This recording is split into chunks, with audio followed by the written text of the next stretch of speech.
Boa noite, meus irmãos. Todos vocês têm o boletim aí? Cada um de vocês tem o boletim? Eu não vou fazer uma pergunta para eu não ficar triste. Não quero ficar triste. Eu não sei se você tem acompanhado a pastoral desde o início do ano passado. Nós estamos completando aí 1 ano e 3 meses, um livro sendo descrito a conta-gotas, né? Conta-gotas, isso que eu chamo de ler um livro em conta-gotas, né? Nós colocamos aqui um pouquinho, cerca de... o Carlinhos às vezes me dá uma apertadinha, ele fala, está faltando muita palavra, mas cerca aí de 500 a 900 palavras por semana, para que você ou leia, ou você desfrute desse pequeno texto, que é de um livro maravilhoso, um livro, embora pequeno, mas um livro bastante profundo. Nós estamos aqui na página 111 a 112 desse livro, ele já está chegando ao fim, nós estamos chegando nos últimos capítulos. Irmão, eu creio que se você está se utilizando desta ferramenta aqui como um motivo de culto familiar na sua casa ao longo do ano passado e desse ano, você tem sido ricamente abençoado. Eu tenho esta convicção. Você está sendo ricamente abençoado. Se você não aproveitou nada, você perdeu uma grande oportunidade, uma bênção tremenda na sua vida. Inclusive, eu me lembro quando eu falei sobre esse meu projeto aqui, logo no começo do ano passado, eu desafiei os irmãos, se você tiver qualquer dúvida a respeito de qualquer passagem bíblica ou conceito que esse autor ele descreve no livro, você, por favor, me procure.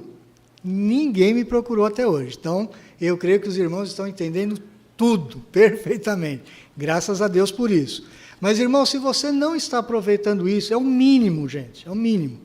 Né? Nós, no passado, nós cristãos, principalmente nós presbiterianos, lá na Europa, muito tempo atrás, nós somos conhecidos como o povo do livro. O povo do livro. As culturas que foram influenciadas, principalmente pelos presbiterianos, normalmente se tornaram culturas bastante prósperas, até pelo fato dos crentes presbiterianos gostarem muito de ler. Não só leem as Escrituras, mas eles leram muitas outras coisas. Então, nós somos chamados no passado o povo do livro. Podemos ainda, e eu luto por isso, para que nós resgatemos a cultura da leitura. Eu sei que alguns irmãos têm um pouco mais de dificuldade com isso. Temos alguns irmãos que estão fazendo desafios enormes nas suas próprias vidas, pessoas que são exemplos para nós, porque depois de muita idade estão aí voltando para a escola, estão desenvolvendo a sua intelectualidade, talvez porque não tiveram oportunidade na infância e na adolescência. Isso é muito importante, meus irmãos. Então, é uma oportunidade que os irmãos têm, mais uma, de estarem lendo a palavra em casa, orando dentro das suas casas, desenvolvendo a palavra de Deus em família. Vamos orar? Pai, nós te agradecemos muito o fato de o Senhor ser um Deus tão maravilhoso, a tal ponto que nós cantamos agora há pouco, se não fora o teu amor, ó Deus, o teu amor derramado em nossos corações, nós estaríamos completamente perdidos. Nós louvamos o teu nome porque a nossa salvação não depende de nós mesmos, ela depende da tua graça e do teu amor derramado em nossos corações. Se não for, ó Deus, a tua bondade, se não for, ó Deus, a tua atuação, se não for este teu amor, ó Deus, que nos resgata a todo instante, nós estaríamos completamente confusos, como o mundo está, estaríamos completamente desesperançados, estaríamos, ó Deus, completamente perdidos na nossa existência.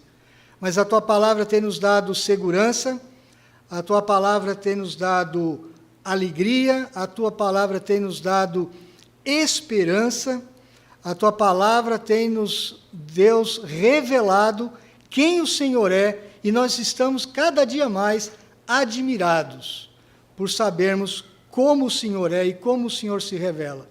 O Senhor é um Deus tão gracioso, um Deus tão rico, e tem nos abençoado rica e poderosamente. Abençoa, Senhor Deus, o Teu povo nesta igreja. Abençoa as nossas famílias, ó Deus. Nós, nesta hora, estendemos as nossas mãos aos céus e Te suplicamos, ó Deus, olha por nós. Derrama sobre o Teu povo a Tua bênção, aquela Tua bênção que enriquece, a Tua bênção que traz uma nova vida ao nosso coração, um novo vigor, uma nova disposição. Ó Deus, nós suplicamos a Ti, ó Deus, abençoa as nossas casas, abençoa as nossas famílias, abençoa os nossos cônjuges, abençoa, Senhor Deus, os nossos filhos, abençoa os nossos pais, abençoa, Senhor Deus, os nossos negócios, os nossos empregos, abençoa o nosso futuro, os nossos projetos. Ó Deus, toma-nos em Tuas mãos e faça a Tua obra no nosso meio, Senhor. Derrama sobre nós, ó Deus, um amor especial pelo Senhor Jesus Cristo. Dispõe o nosso coração, ó Deus, a estarmos completamente satisfeitos em Jesus Cristo. E que o Senhor Jesus Cristo seja realmente o maior valor na nossa existência. Que Ele possa ser glorificado pelo fato de nós expressarmos a nossa completa satisfação, o nosso completo significado na vida, na obra, em todas as promessas que o Senhor Jesus Cristo tem para a nossa vida. Abençoa, Senhor Deus, os nossos corações nesta noite. Nós pedimos e já Te agradecemos, em nome de Jesus. Amém. Convido-os a abrirem suas Bíblias em Atos, capítulo 16, versos de 1 a 5. Atos, capítulo 16, versos de 1 a 5.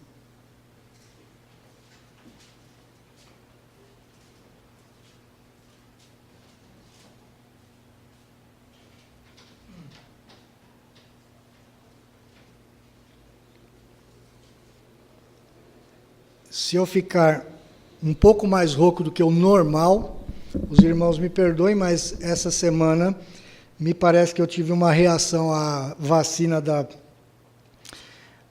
como é que chama mesmo? Febre amarela, e não passei nada bem durante a semana, estou um pouco fraco. Na verdade é isso, até a voz ficou fraca. Então os irmãos têm um pouquinho de paciência com essa rouquidão. Irmãos, leiamos o texto de Atos 16, versos de 1 a 5, eu lerei e os irmãos me acompanharão. Chegou também a Derbe e a Listra. Havia ali um discípulo chamado Timóteo, filho de uma judia crente, mas de pai grego. Dele davam bom testemunho os irmãos em Listra e Icônio. Quis Paulo que ele fosse em sua companhia e por isso circuncidou-o por causa dos judeus daqueles lugares, pois todos sabiam que seu pai era grego. Ao passar pelas cidades, entregavam aos irmãos para que as observassem as decisões tomadas pelos apóstolos e presbíteros de Jerusalém. Assim, as igrejas eram fortalecidas na fé e dia a dia aumentavam em número. O texto de Atos capítulo 15, verso 36, que nós expusemos na semana passada, até o verso 41, e mais esse capítulo 16, versos de 1 a 5, ele é como que uma dobradiça aqui no texto de Atos. Lucas, ele utiliza aqui como que uma ponte, ele está fazendo uma ponte. Nós terminamos a primeira viagem missionária, nós tivemos todo aquele evento do Concílio de Jerusalém, as questões da circuncisão, da guarda da lei de Israel, ou da lei do Antigo Testamento, foi discutida pelos irmãos em Jerusalém. Depois nós tivemos uma tensão, uma pequena tensão entre Paulo e Barnabé, uma pequena não, uma grande tensão, um problema aparente ali, onde Paulo não quis levar João Marcos na sua próxima viagem. E aqui agora nós ainda estamos nesse texto de transição para o começo da segunda grande viagem missionária. Uma viagem missionária muito importante, onde a palavra de Deus ela vai atingir a Europa. Ela vai atingir grandes cidades como Filipos, como Éfeso, como Atenas, a grande cidade de Atenas, uma cidade importantíssima, Corinto. Então, a palavra vai chegar na Europa a partir do verso 6 do capítulo 16. Na semana passada, nós vimos a questão que entre Paulo e Barnabé, e porque Paulo não quis levar João Marcos. Ali a gente tratou, então, das questões pessoais, como que pessoas tão diferentes, de personalidades tão diferentes, e mesmo assim, Deus vai usando, apesar das nossas dificuldades, das nossas limitações e do nosso pecado. Aqui Paulo, ele está juntamente com Silas. Silas é um crente experiente. Ele era não só um líder da igreja de Jerusalém, que agora estava em Antioquia, mas ele também era um profeta. Ele era um profeta do Senhor. E agora, então, a nova dupla é Paulo e Silas, ou Silvano também, em algumas versões você vai encontrar esta palavra. É interessante que aqui agora ele vai fazer a viagem inversa. Ele já tinha passado pela Síria e Cilícia, que eram regiões que Paulo conhecia muito bem, inclusive da onde ele vinha, ele era originário de Tarso, da Cilícia. Ele já havia evangelizado aquela região alguns anos antes, e agora ele vai cooptar, ou ele vai convidar um outro jovem, o jovem Timóteo. É a primeira vez que nós vamos ver na Escritura o nome de Timóteo. Timóteo aparece, o grande Timóteo. É interessante que Timóteo, quando você vai estudar a personalidade de Timóteo ao longo de todo o Novo Testamento, você vê que Timóteo ele é um homem tímido, ele é um jovem tímido. Ele não é um homem como Paulo, eles são personalidades bem diferentes. Paulo é aquele homem destemido, é aquele homem que fala, é aquele homem que enfrenta multidões, é aquele homem que enfrenta, inclusive, grandes resistências de grandes grupos. Paulo é aquele que fala no meio do povo, ele evangeliza, ele fala muito, ele desafia pessoas. A tradição diz que Paulo era um homem baixinho, meio calvo, e de uma compleição física assim, pouco atrativa. Ele não era um homem grandalhão, forte, que aparecia nas igrejas e falava com uma voz poderosa. Parece que a própria voz dele era uma voz fraca. Então, veja que Paulo ele não tinha nada para ser um missionário. E de forma interessante e bem parecida, Timóteo também não tinha nada para ser um pastor de igreja. Porque ele era tímido. Ele não era uma pessoa que tinha capacidade de enfrentar grandes multidões e resistência. E ele enfrentou isso em Éfeso. A princípio, a gente imaginaria assim, como é que Paulo escolhe um jovem como Timóteo? Por que Paulo escolheu esse jovem aparentemente fraco? Parece que tinha, inclusive, alguns problemas de saúde. Timóteo aqui tinha entre 17 e 20 anos de idade somente, era um rapaz mesmo, era um jovem muito, muito novo. Por que Paulo escolhe, então, Timóteo? Por que disso? Timóteo é de Listra, ele é da cidade de Listra, ele está fazendo aqui a viagem contrária que ele havia feito na primeira viagem missionária, ele passa por Derbe, o verso 1 nos diz isso, depois ele vai a Listra. Ali havia um discípulo chamado Timóteo. Por que discípulo chamado Timóteo? Porque Timóteo, a sua mãe e a sua avó foram convertidas provavelmente por Paulo na primeira viagem missionária. Timóteo provavelmente viu os milagres que Deus executou através de Paulo em Listra. E também viu Paulo ser chicoteado em Listra. Paulo ser perseguido a ponto de quase morrer. Timóteo, mesmo jovem, testificou dessas coisas. O discípulo chamado Timóteo, filho de uma judia crente, mas de pai grego. Aos judeus era proibido casar com qualquer outro povo que não seja o seu próprio povo. O judeu não tinha permissão para casar com ninguém que não fosse judeu. Nem a mulher judia e nem o homem judeu. Paulo, entendendo a variação do evangelho do Antigo Testamento para o Novo Testamento, ele também vai recomendar que os crentes da igreja não se casem com pessoas fora da igreja, fora do povo de Deus. Essa é uma ordem que você vê na Escritura de Gênesis a Apocalipse, ela não há nenhuma variação. Mas a mãe de Timóteo, uma judia de tradição, a Eunice, nós vamos ver isso em outro texto, ela desobedece a sua tradição, ela desobedece inclusive a lei de Israel, e ela se casa com um grego. Normalmente, a mulher judia, ela estaria lutando para que o seu filho fosse circuncidado. Ela deveria ter lutado pela circuncisão de Timóteo, mas não aconteceu isso.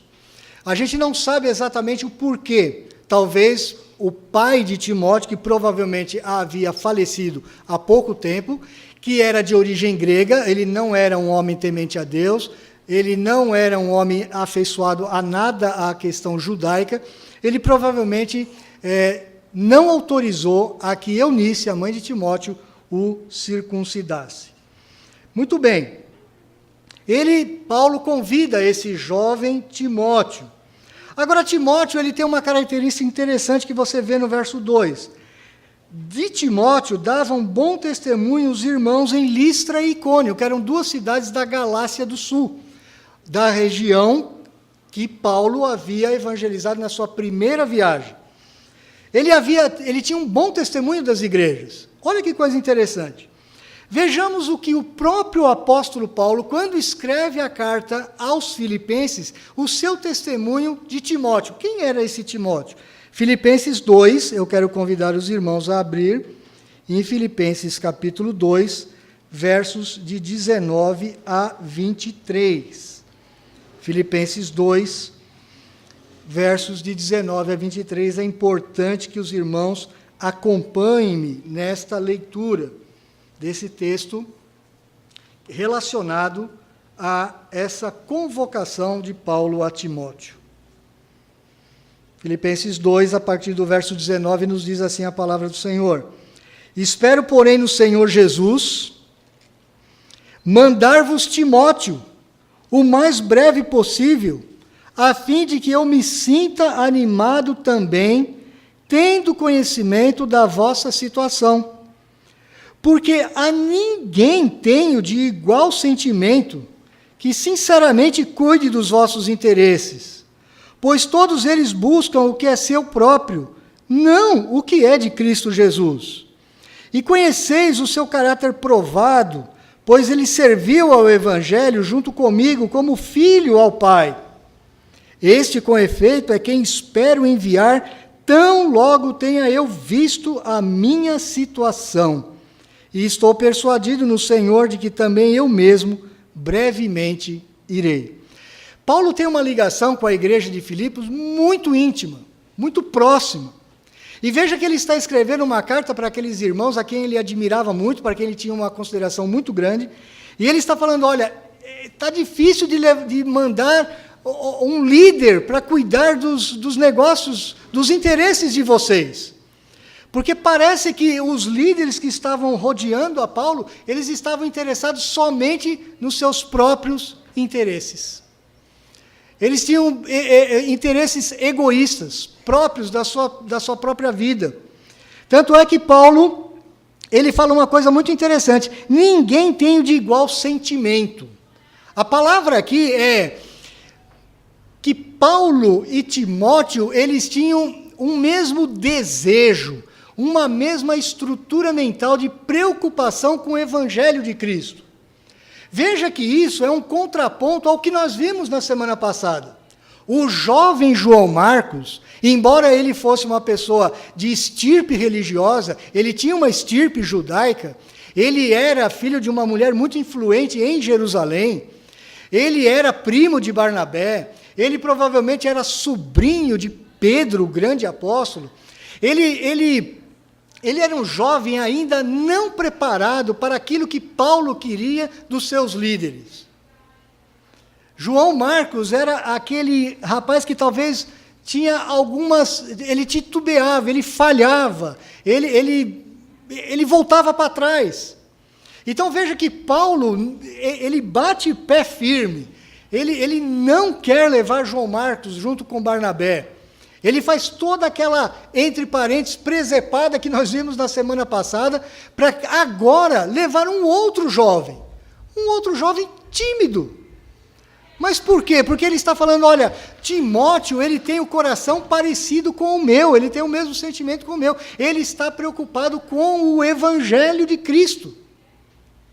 Meus irmãos, conforme você vai estudando mais a vida de Paulo e mais as suas cartas, eu fico mais admirado com o próprio Senhor Jesus Cristo por ter escolhido o apóstolo Paulo.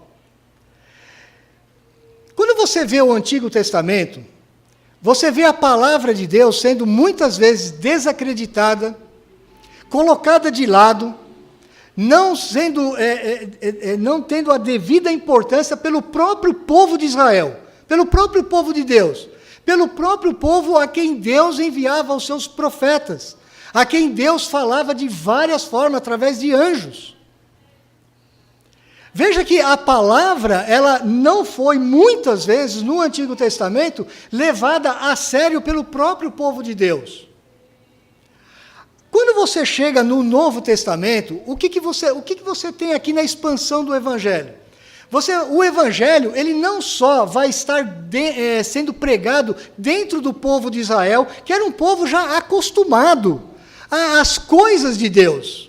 Era um povo já acostumado a ouvir de Deus e das coisas de Deus, eles tinham a lei. Agora o Evangelho vai chegar na Grécia, o Evangelho vai chegar na Ásia, o Evangelho vai ser pregado em lugares sofisticados, em lugares de alta erudição, onde há uma filosofia grega reinante, onde há um poder romano reinante, onde há milhares e milhares de religiões e de deuses estranhos. Veja que o Evangelho agora ele vai entrar, ou ele está entrando, numa região muito difícil, uma região dominada pelas trevas, dominada por demônios, dominada por falsos deuses. É aí onde o Evangelho está sendo pregado agora. Eu fico imaginando se Paulo não tivesse escolhido, ou se Jesus Cristo não houvesse escolhido o próprio Paulo. Talvez se fosse Barnabé, com toda a seriedade que Barnabé tinha, com toda a sua disposição, com toda a sua fidelidade, mas talvez o perfil de Barnabé não suportaria tamanhas adversidades. Pedro talvez não suportaria. O Senhor Jesus tinha que escolher Paulo. Graças a Deus, meus irmãos, porque o Senhor Jesus escolheu o apóstolo Paulo. Porque senão Paulo teria sido engolido em Corinto, aquela cidade idólatra, dominada por uma oratória grega, adoradores de ídolos, cheios de filósofos na cidade de Corinto. Com certeza, Paulo não foi engolido em Atenas, o berço da civilização moderna, o berço da filosofia moderna. Como que o apóstolo Paulo encararia Roma? Que outro apóstolo poderia enfrentar as grandes lutas em Roma? As grandes resistências em Roma? Que outro homem de Deus estaria resistindo ao abandono de alguns de seus discípulos, amigos? Assim como abandonaram o Senhor Jesus Cristo, também muitos amigos de Paulo o abandonaram.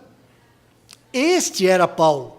Graças a Deus, porque ele escreve boa parte do Novo Testamento que nós temos em mãos.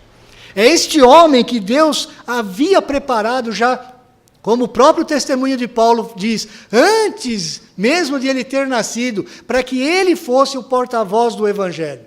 Porque o Evangelho não haveria de sobreviver naquele mundo difícil. Um mundo onde as pessoas estavam mais preocupadas com as suas próprias vidas, com seus próprios interesses, seus próprios negócios. Esse avivamento que está acontecendo aqui, não só em Samaria, não só na Síria, não só na Galácia, não só na Cilícia, e em tantos lugares daquele mundo conhecido, é um derramar do Espírito extraordinário, meus irmãos. Nós vemos realmente a graça de Deus e o poder de Deus soberanamente dirigindo a história da pregação da palavra. Mas se Deus não tivesse levantado homens de fibra, como o apóstolo Paulo, o Evangelho não teria sobrevivido. Não teria sobrevivido. João Marcos não tinha um interesse realmente na vida das pessoas. Esse texto de Filipenses, onde Paulo está escrevendo a respeito de Timóteo, para uma outra igreja, ele é muito interessante. Ninguém tem de igual sentimento que, sinceramente, cuide dos vossos interesses. Pois todos eles, todos, buscam o que é seu próprio e não o que é de Cristo Jesus. Timóteo, embora seja um homem tímido, ele era um homem preocupado com as coisas de Cristo Jesus. Era um jovem preocupado com as coisas de Cristo Jesus. Nós estamos aqui por volta do ano 50. 14 anos depois, no ano 64, Paulo escreve uma carta a Timóteo. Timóteo provavelmente ali vai ter entre 30 anos, mais ou menos. Um pouquinho menos, talvez. E veja o testemunho que Paulo continua dando de Timóteo. 2 Timóteo, capítulo 1, verso 5. Eu convido você também a ler esse texto. 2 Timóteo, capítulo 1, verso 5.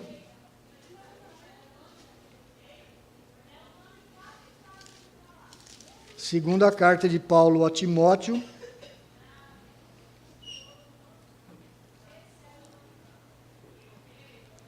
Eu vou ler a partir do verso 3 para fazer mais sentido. Dou graças a Deus, a quem desde os meus antepassados sirvo com consciência pura, porque sem cessar me lembro de ti nas minhas orações noite e dia. Lembrado das tuas lágrimas, estou ansioso por ver-te para que eu transborde de alegria. Timóteo era um jovem que chorava por pessoas perdidas. Continua Paulo no verso 5. Pela recordação que guardo da tua fé sem fingimento. A fé daquele jovem Timóteo era uma fé sem fingimento.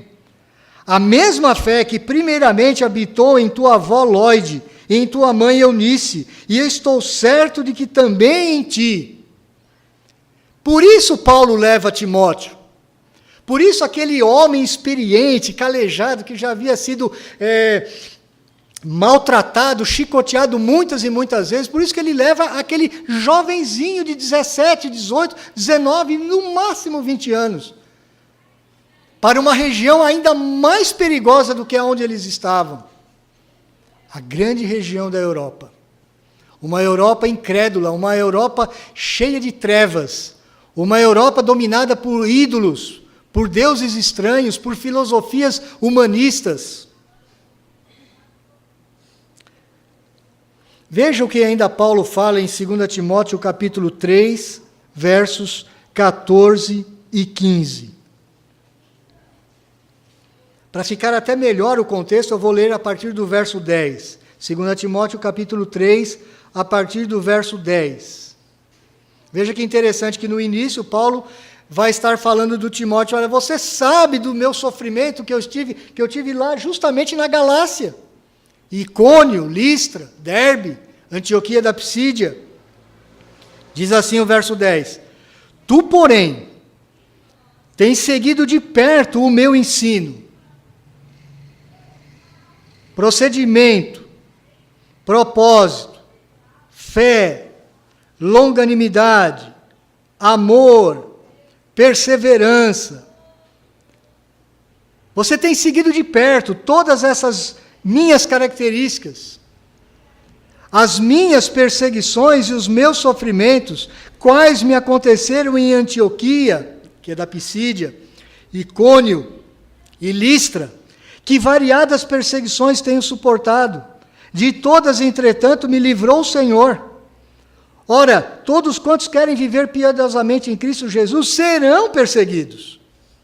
Não é que devem ser perseguidos, serão perseguidos. Mas os homens perversos e impostores irão de mal a pior, enganando e sendo enganados. Veja o verso 14 agora. Tu, porém, permanece naquilo que aprendestes e de que foste inteirado, sabendo de quem o aprendeste, e que desde a infância sabes as sagradas letras, que podem tornar-te sábio para a salvação pela fé em Cristo Jesus. Esse é Timóteo. Esse é o jovem Timóteo. Aqui, ele já não tem mais 17 anos. Aqui, provavelmente, ele tenha uns 31 anos. Por volta disso. Mas jovem ainda. Principalmente para os padrões daquela época.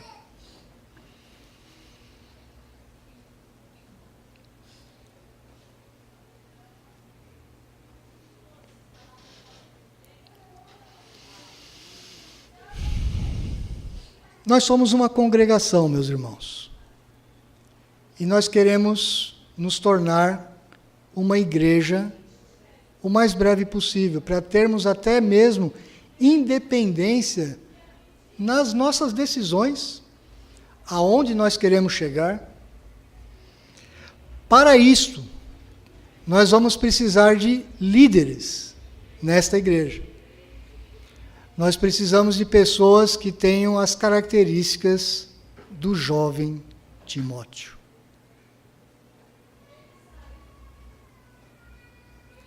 Pessoas que estão realmente preocupadas com o reino de Deus e não com seus próprios interesses.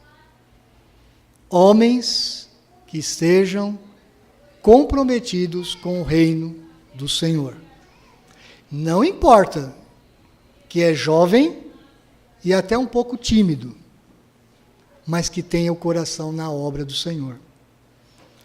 Eu estou falando isso já preparando os irmãos, porque no futuro vocês vão escolher os seus próprios líderes.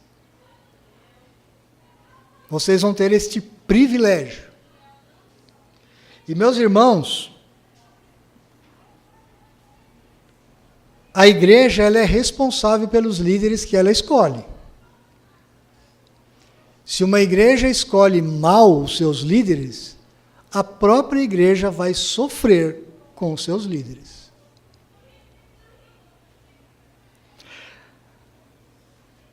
Há uma característica em muitas das nossas igrejas presbiterianas que às vezes eu vejo como um defeito, às vezes até como um pecado. O que é? Nós, como presbiterianos, normalmente nós somos igrejas cultas, igrejas que têm um perfil sociocultural um pouco acima da média das outras igrejas. Isto faz com que dentro das nossas igrejas nós temos pessoas de, muitas vezes, com uma boa ascensão social e com uma boa cultura, pessoas bem articuladas, pessoas que falam bem, que se colocam bem diante do público, que são cativantes.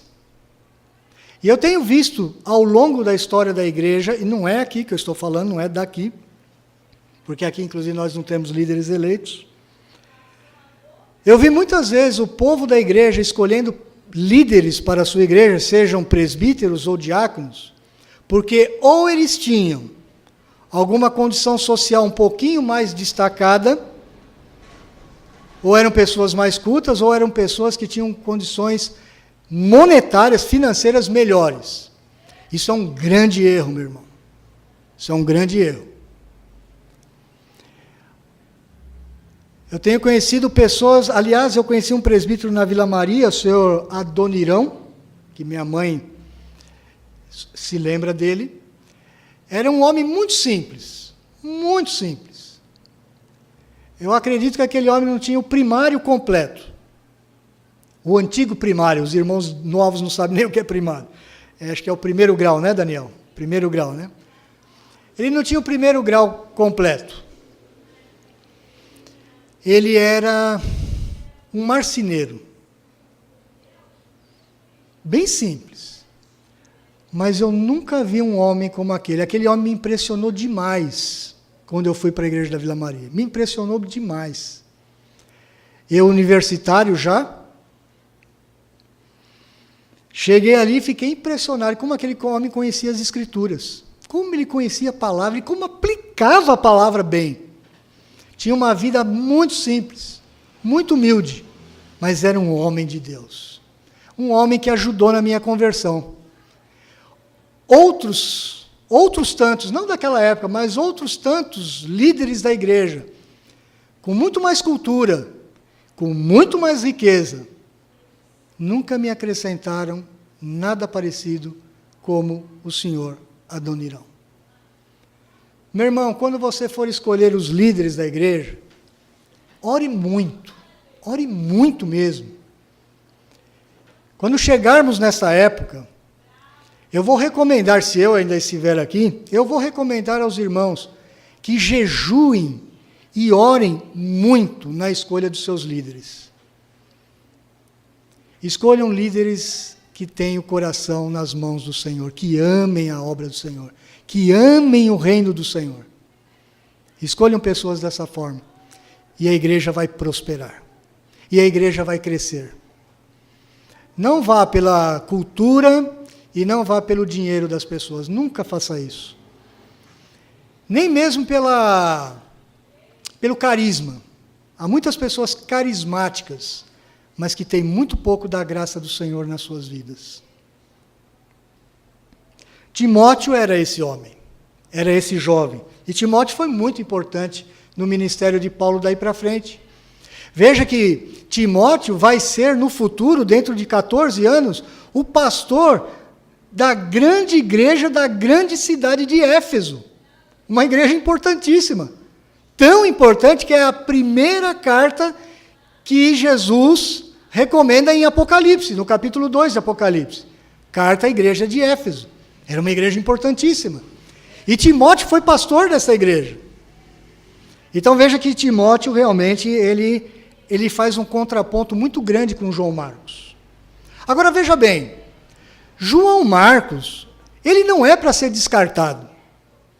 Tanto é que ele não foi descartado por Paulo.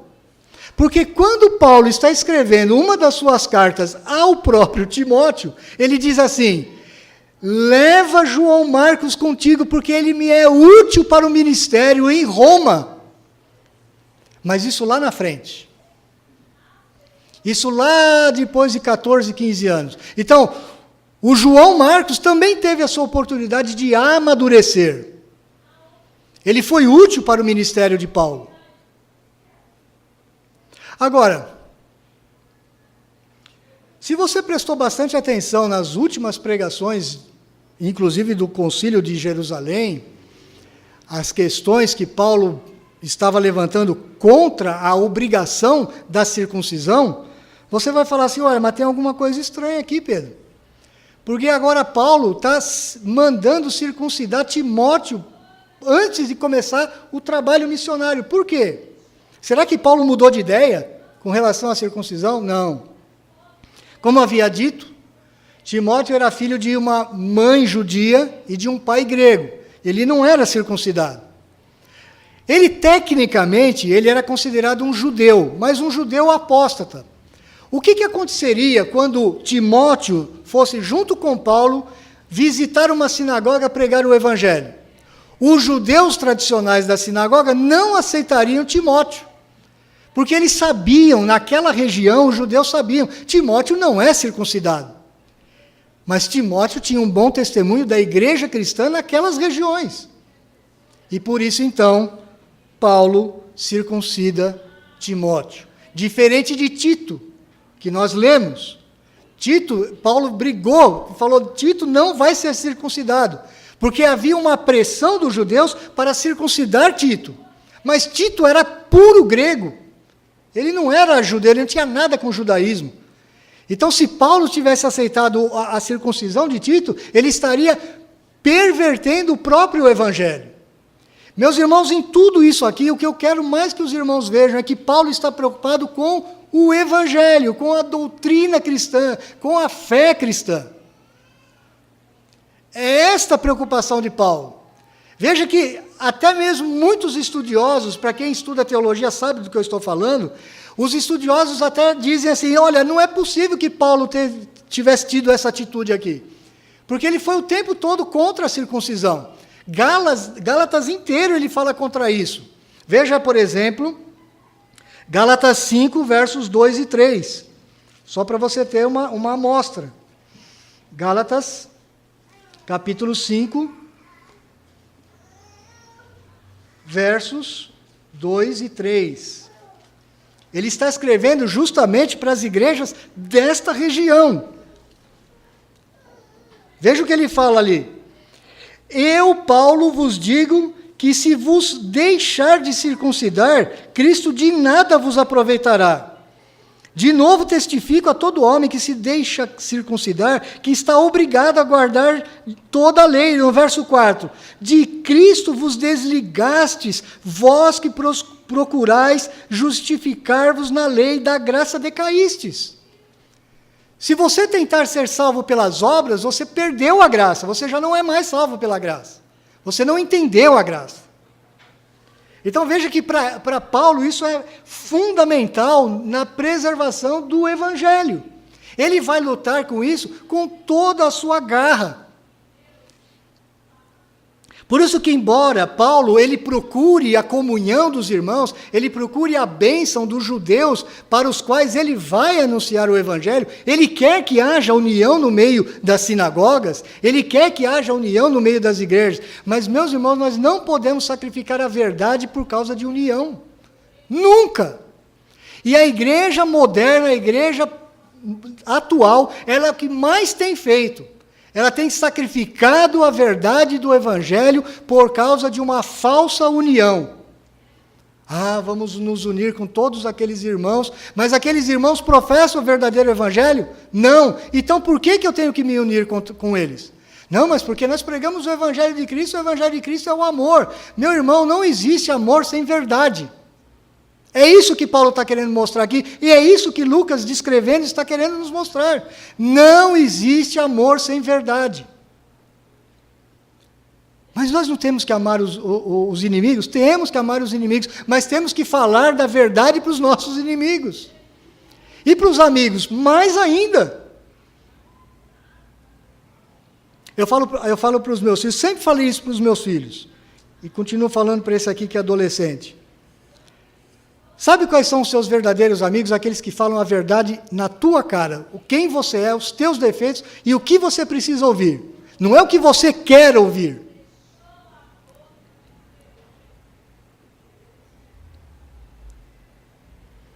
Graças a Deus por Paulo, porque a verdade do evangelho foi preservada. Foi preservada. Mas eu quero que você volte para o nosso texto. Atos, capítulo 16.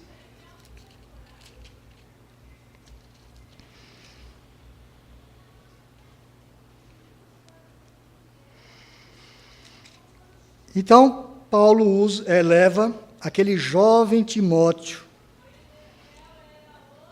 porque Timóteo tinha um coração realmente do Senhor. Ele estava preocupado com as coisas do Senhor Jesus Cristo, e com o coração das pessoas que não conheciam a Deus e porque a necessidade que elas tinham de conhecer a Deus.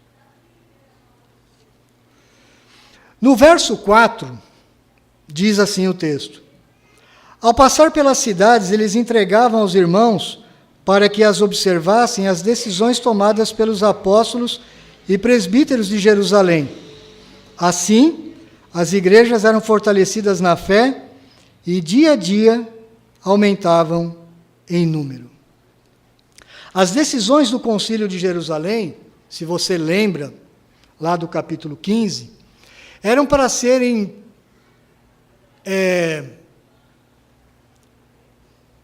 feitas conhecidas na região de Antioquia, Síria e Cilícia.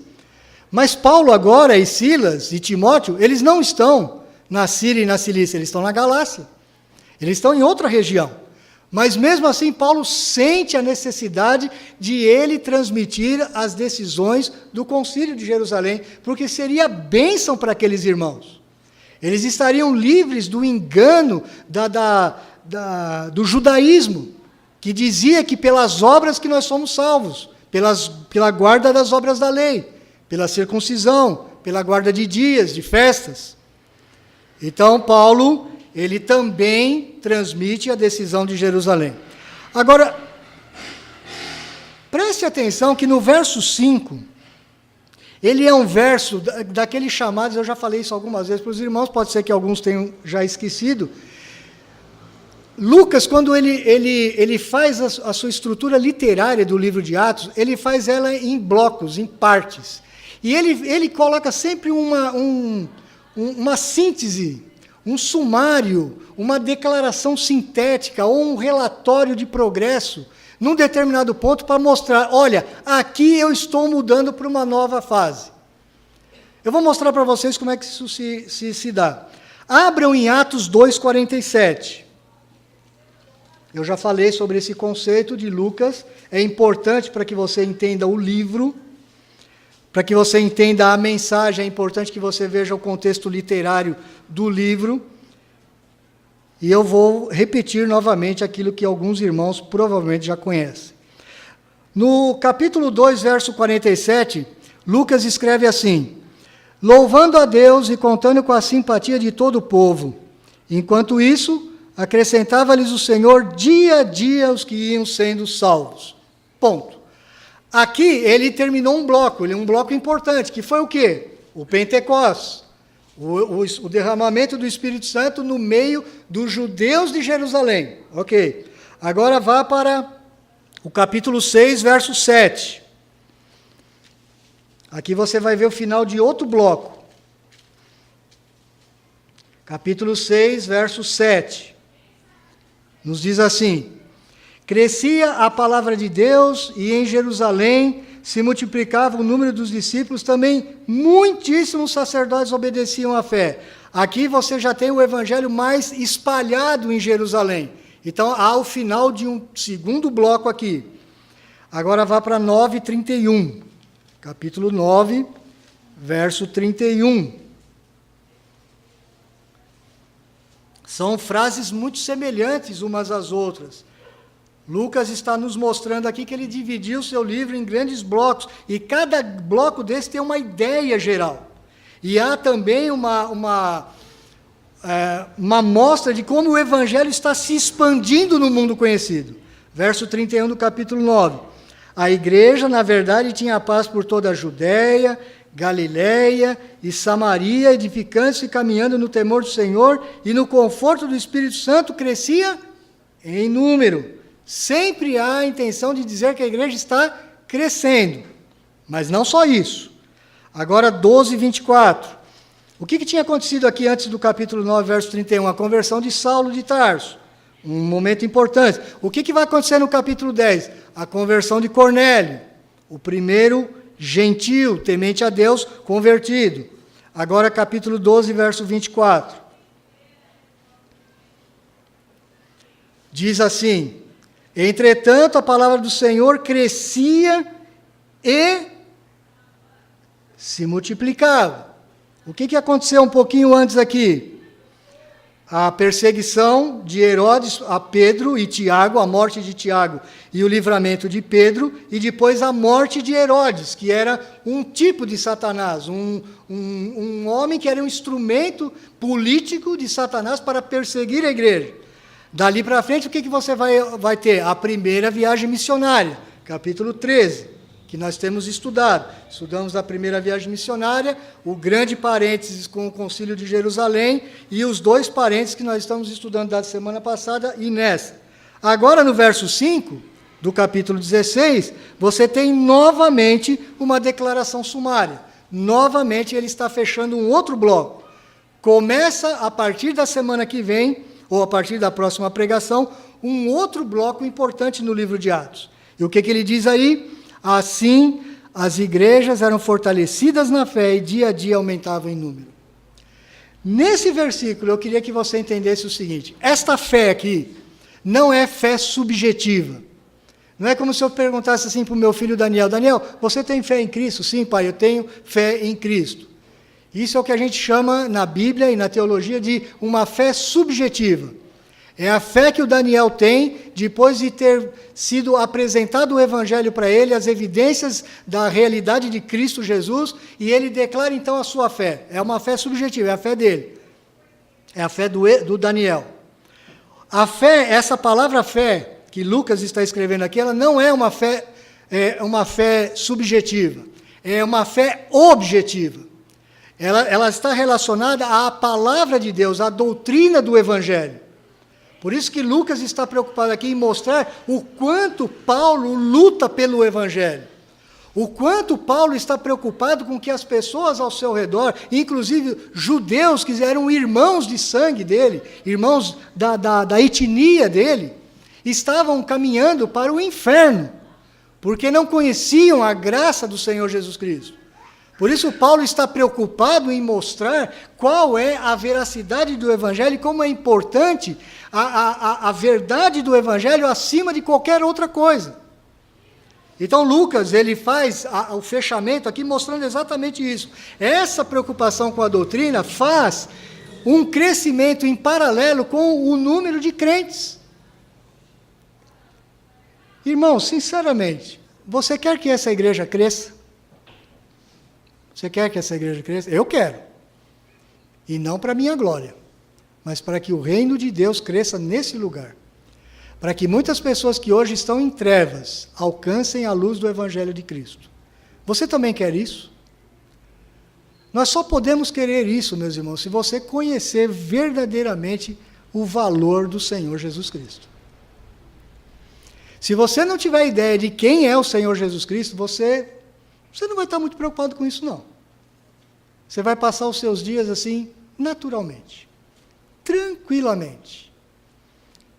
Você até sabe, teoricamente, talvez saiba, né? Alguns talvez até duvidem disso, que parentes seus estão indo para o inferno, vizinhos seus estão indo para o inferno, pessoas estão andando em trevas absolutas, seguindo o horóscopo, seguindo a filosofia do momento, seguindo na esperança política do momento que nós vivemos, ou na desesperança. E essas pessoas estão perdidas. Você não chora como Timóteo chorou? Você não se preocupa com a vida dessas inúmeras pessoas ao seu redor? Você só vai se preocupar se você conhecer verdadeiramente a glória do Senhor Jesus Cristo. Se você conhecer o Senhor Jesus, você vai se apaixonar por Ele. E se você se apaixona pelo Senhor Jesus, não tem jeito de você não falar dele. Não tem jeito. Você só fala daquilo que enche o seu coração. Faça um teste, faça uma tabela e comece a anotar. Durante toda a semana, qual foram o maior número de palavras que você falou? Quais foram os assuntos que você mais falou? Quais foram os conceitos que mais vieram na sua mente, no seu coração, na sua boca? Vai anotando. Se você tiver paciência para levar isso a sério, faça uma grande tabela e anote durante uma semana, 2 semanas, 1 mês, 1 ano.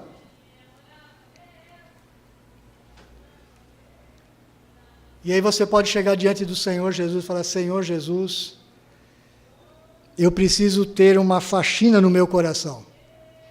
O meu coração precisa conhecer melhor o Senhor. Eu preciso amar o Senhor sobre todas as coisas. Eu preciso amar a tua luz. Eu preciso te conhecer, Senhor, estou perdido.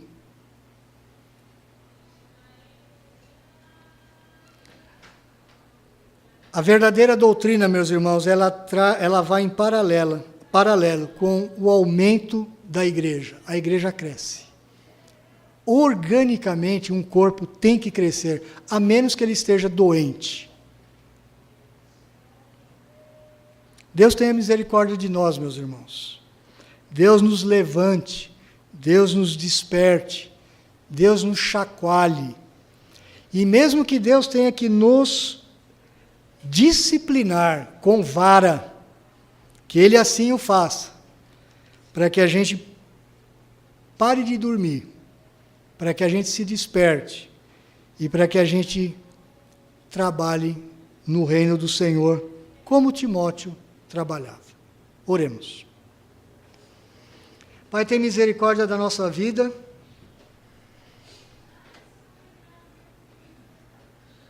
Nós somos fracos, Senhor. A nossa fé é pequena.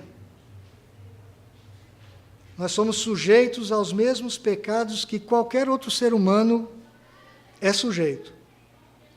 Nos preocupamos com o dia a dia da vida, nos preocupamos com as contas para pagar, nos preocupamos com a educação dos nossos filhos, nos preocupamos com a construção da nossa casa, com os nossos negócios, nos preocupamos com o nosso trabalho, com o nosso emprego, com as nossas tarefas, nos preocupamos, ó Deus, com a nossa posição social, nos preocupamos em ter conforto, lazer, férias, 13º, nos preocupamos com o futuro dos nossos filhos, com a educação deles, nos preocupamos em deixar uma vida melhor para a nossa família, para a nossa esposa, para o nosso marido, para os nossos filhos, para os nossos netos.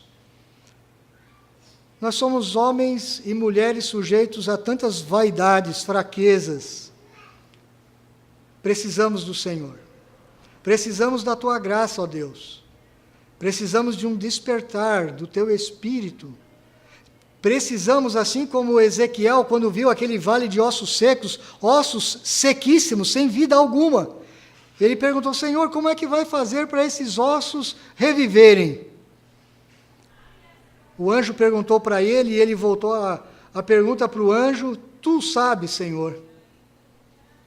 Só Tu sabes, ó Deus, só Tu sabes como despertar o coração de jovens, crianças, homens, mulheres, de todos os tipos, com vários problemas, com várias dificuldades. Só o Senhor sabe como despertar o nosso coração, para que haja verdadeiramente vida, vida espiritual, vida em abundância, para que esses ossos secos comecem a se debater, para que esses ossos secos comecem a ter carne, a ter tendões, para que esses ossos secos comecem a se ligar uns aos outros e comece a haver uma vida no corpo, na igreja do Senhor Jesus Cristo. Queremos ser conhecidos, ó Deus, pelo amor, mas também queremos ser conhecidos pela verdade do Teu Evangelho. Te agradecemos pela vida do apóstolo Paulo, porque o Senhor usou aquele homem muitas vezes teimoso, aquele homem muitas vezes duro, aquele homem muitas vezes falava palavras não muito dóceis, aquele homem que muitas vezes parecia que estava brigando com o mundo inteiro. Mas obrigado, Deus, pela vida do grande apóstolo Paulo, que fez com que o evangelho na sua boca fosse preservado, e a verdade do teu evangelho chegasse até nós hoje pela graça nas nossas vidas. Ó Deus, desperta o teu povo para escolher homens cheios do Espírito, homens comprometidos com o Teu reino, homens que chorem pelas almas perdidas, homens, ó Deus, que estejam verdadeiramente preocupados com os negócios do Teu reino e não com o seu próprio umbigo. Ajuda-nos, ó Deus, como igreja, a nos preparar para o futuro. Dá-nos, ó Deus, a nós, homens e mulheres do Senhor, vidas piedosas, consagradas, dedicadas a conhecer o Senhor através da Tua palavra, a orarmos pelos nossos irmãos, a orarmos pela igreja, a trabalharmos pelo teu povo, a trabalharmos pelo teu reino neste lugar de trevas, nesse lugar de devassidão, nesse lugar, ó Deus, onde as pessoas no domingo pela manhã estão cuidando de todos os seus interesses, dos seus interesses comerciais, da feira, dos seus interesses próprios, dos seus passeios, da cama que ficou gostosa. As pessoas estão caminhando para o inferno, ó Deus, e nós, como igreja, muitas vezes, estamos dormindo em berço esplêndido. Deus, desperta jovens, desperta as pessoas mais improváveis nesta igreja, para serem os líderes do teu povo. Desperta, Senhor Deus, homens cheios da graça e do amor do Senhor Jesus Cristo. Cuida de nós, ó Deus, cuida de nós como igreja. Queremos amar o Senhor Jesus Cristo de todo o nosso coração. Essa é a nossa oração, em nome de Jesus. Amém.